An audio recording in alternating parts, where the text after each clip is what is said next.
I think the only thing that people in the United States and politicians can agree about on immigration is that the system is broken. I think it's gotten more broken, if that's possible, in the 30 years that I've been working on the issue. 2023 saw record-breaking numbers of migrant crossings at the southwestern border, with Border Patrol reporting nearly 250,000 encounters in December alone. They're poisoning the blood of our country. That's what they've done. I will not demonize immigrants saying they are poisoning the blood of our country. The migration that we're seeing happening at the border right now is unsustainable. We are not managing it, and it is overwhelming our existing immigration systems. There's broad consensus that it needs to be fixed. They just can't agree on what that way might be and how to think about that question. So why is the immigration system in the US so broken? And can it ever be fixed? When people say that the immigration system is broken, they mean different things. If you're on the left, you typically mean that the system does not accommodate as many people as you would like to be able to come here legally. And when people use it from the conservative side, they mean that the system allows in far too many people who should not be here under any definition of the law. The US has more foreign-born residents than any other country, with immigrants accounting for about 13.7% of the entire population. But today, less than 1% of those looking to reside permanently in the US can do so legally. We often hear, my grandparents came to the country legally. Why can't people come legally to the country now? And the fact is, when the grandparents came to the country is much more possible, especially for European immigrants. But there's no line to stand in anymore. In general, there are 4 pathways to obtaining legal immigration: the diversity lottery, refugee program, family sponsorship, and employment-based sponsorships. Just 0.2% of applicants for the diversity lottery end up with a green card. Incoming refugees face even more daunting odds, having less than a 0.1% chance of being selected for resettlement. Meanwhile, family-sponsored immigrants are capped at just 226,000 every fiscal year. That has led to about 8.3 million relatives of citizens and legal residents waiting for a family-sponsored visa in 2022. I don't know if it's a problem to let in a lot of people based on family relationships. That's a strong value of the United States and our immigration system, and a long-standing value that family reunification is important. At the same time, it does seem like we haven't accommodated the level of employment-based immigration that would benefit our country and our economy. Almost all employment-based green cards require a sponsorship from an employer. But just 1 out of every 1,500 new hires in the US receive a green card this way. I think the limitations that were last updated, the numbers of annual immigrants was last updated in 1990, when our population was smaller, when the kinds of work that we did in this country was different. A big issue is the mismatch between the current policies and the actual needs of the workforce. Most other developed nations in the world have a much higher percentage of their immigration system based on economics, somebody who's coming for an economic purpose to their country, than we do. For instance, Canada granted permanent residency to 255,680 economic immigrants, compared to just 97,355 sponsored family members in 2022. What I would like to see are reforms to make the majority of people who come here legally as immigrants come because our economy needs them, come to do jobs that our economy wants. Some of this is not just a question of categories, but a question of the administrative delays and costs. The system is under-resourced, so employers who want to sponsor a worker have to go through multiple steps. Some of those steps are quite repetitive. And then the agencies that have to look at those applications, the Department of Labor, U.S. Citizenship and Immigration Services, the State Department, they all take their time to process applications because they either haven't found the efficiencies or don't have enough staff. Border control challenges are another indicator of a broken system. If your goal is that every person should be allowed to come here, you will never meet that goal. The demand is in the hundreds of millions, if not billions, and the supply is simply not that high. There's nothing we could do to so-called fix the system so that it could accommodate 10, 20, 50 million people a year into the United States. In 2023, encounters at the southwest border saw a more than 100% increase compared to 2019.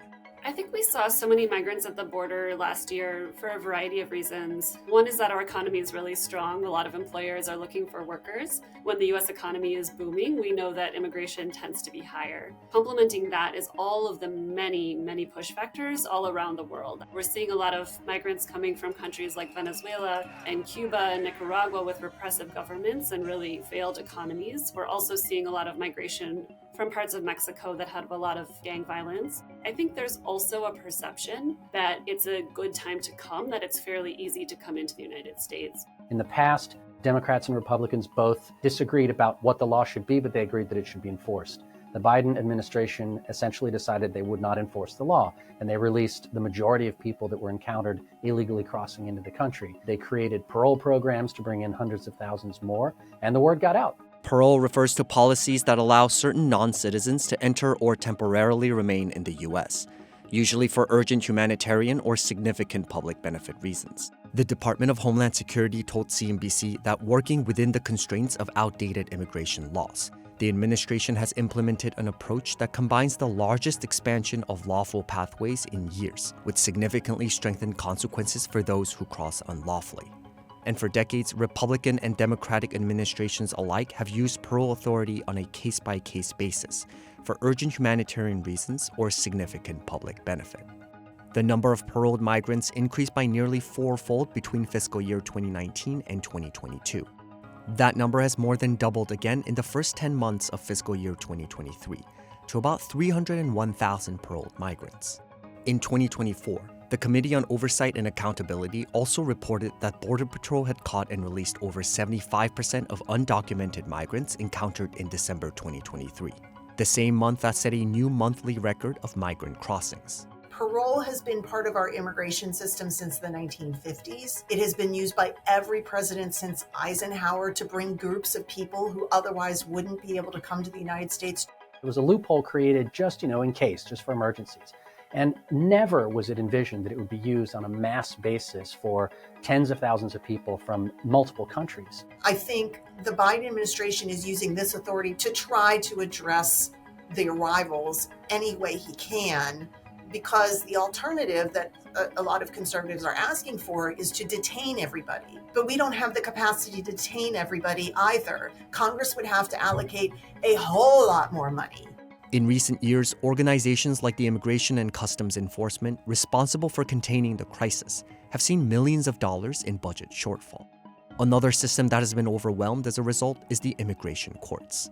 Our law says you're allowed to ask for asylum no matter how you enter. Now, that doesn't mean you get it, but we have to let you ask, and we have to give you a process to hear that case and decide. The immigration court backlog surpassed 3 million as of January 2024. With each immigration judge handling an average of 4,500 pending cases. It used to be in the late 90s and early 2000s that people would come to the border and they would try to sneak into the United States and live in the shadows and work under the table. Now people are coming to the border and they're asking for humanitarian protection. Then they're put into removal proceedings in immigration court. And then that is taking a long time. And the backlog is just building up as more people come to the border. We haven't seen the increase in immigration judges and other immigration court staffing that would be needed to keep pace with the rising number of arrivals and people being put into removal proceedings. Right now, instead of deterring people from crossing in, detaining them as the law requires when they get in, and then deporting them if they are here illegally or if they fail in their claim for asylum or other protection, we are processing them, paroling them, punting them into this endless backlog where sometimes they're not even showing up to immigration court for 5 or 10 years. Let me be absolutely clear. We are not going to solve the issues at the border, the issues with our legal immigration system, unless Congress enacts legislation. Political polarization is making any progress difficult to achieve. 30 years ago, when I started working on immigration policy, immigration was a very bipartisan issue. Over the period of the last 20 years, it's become much more that Democrats are seen as supporting immigration and Republicans are very much pro-enforcement, stiff enforcement. Even most recently with the presidency of Donald Trump starting in 2016, he's a president who expressed a lot of skepticism of legal immigration as well. There's so many competing interests. It takes careful negotiation and balance to find some kind of solution. With the increasing polarization we're seeing in the country and the parties moving further and further away from each other on immigration and other topics, it just makes it so difficult to even have the conversations that can build toward that compromise. The priorities for the parties are very different. The priorities for Democrats often are about legalization of the undocumented population that's here, including dreamers and others who've been long-term residents in the United States. 69% of Democrats and Democrat-leaning independents believed more legal immigration options could help the crisis at the border, compared to 43% of Republicans and Republican-leaning independents. The priority for Republicans is on immigration enforcement, particularly at the border. Even though a lot of Republicans would be perfectly happy to legalize long-term residents, not without securing the border. 77% of Republicans and Republican-leaning independents believed increasing deportations of illegal immigrants would help the crisis, and 72% supported expanding the wall at the southern border, compared to just 30% and 15% for Democrats and Democrat-leaning independents. However, the current state of the immigration system requires more than just one solution. There's a tendency, especially in worlds of politics, to promise a quick fix, but this is something that took multiple generations to come into being as a problem, and it's going to take long-term thinking to start to fix it. I get asked a lot, what single thing could we do? There's not a single thing. There's different problems that have to be tackled. There's the border situation that has to be tackled. There's our legal immigration system that has to be tackled. There's the status of the undocumented that has to be tackled. They all need solutions. So there's not one problem, so there's not one solution. Nonetheless, experts emphasize that immigration is a crucial issue that needs immediate attention. Ultimately, every town is a border town and every state is a border state. The future of our country really depends on immigration, given our demographics, given that we're aging and that our population and our young population isn't going to grow without immigration. Any nation, any country is really made up of the people who live there, how they make up society. And our broken immigration system is affecting all of us, really. It's affecting who's in our city and what rights they have. It's affecting our workplaces. It's affecting our economy. Immigrants are just such a big part of our country that what affects immigrants and immigration affects all of us.